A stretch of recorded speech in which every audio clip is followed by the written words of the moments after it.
This morning the moon rose through the mist before clouds enveloped the sky. The plumeria bloomed another flower, too.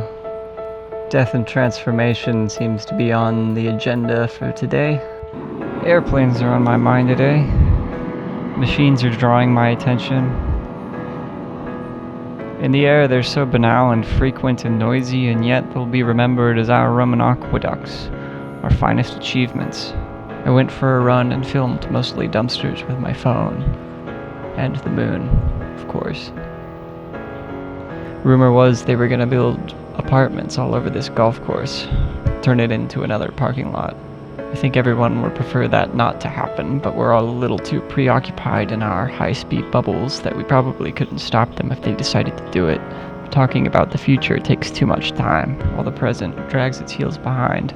And with all this time, I feel many people are considering graduate school, while teachers sign death waivers.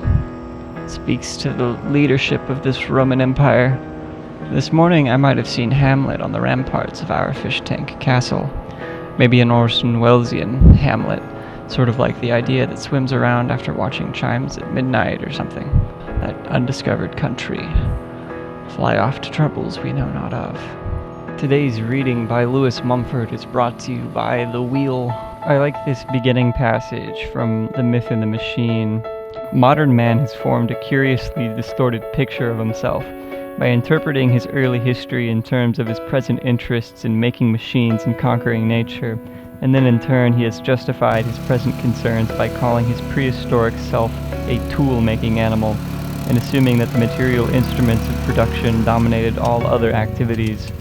As long as the paleoanthropologists regarded material objects, mainly bones and stones, as the only scientifically admissible evidence of early man's activities, nothing could be done to alter this stereotype. I shall find it necessary as a generalist to challenge this narrow view. There is a sound reason to believe that man's brain was from the beginning far more important than his hands, and its size could not be derived solely from his shaping or using of tools. That ritual and language and social organization which left no material traces whatsoever, though constantly present in every culture, were probably man's most important artifacts from the earliest stages on. And that, so far from conquering nature or reshaping his environment, primitive man's first concern was to utilize his overdeveloped, intensely active nervous system, and to give form to a human self, set apart from his original animal self by the fabrication of symbols, the only tools that could be constructed out of the resources provided by his own body: dreams, images, and sounds. When I got back, the plumeria had 3 flowers. Our new basil plant has already attracted a hungry resident. I'm beginning to think this porch is cursed and can't grow anything. Alright, so no more pessimism. Here's us making ratatouille.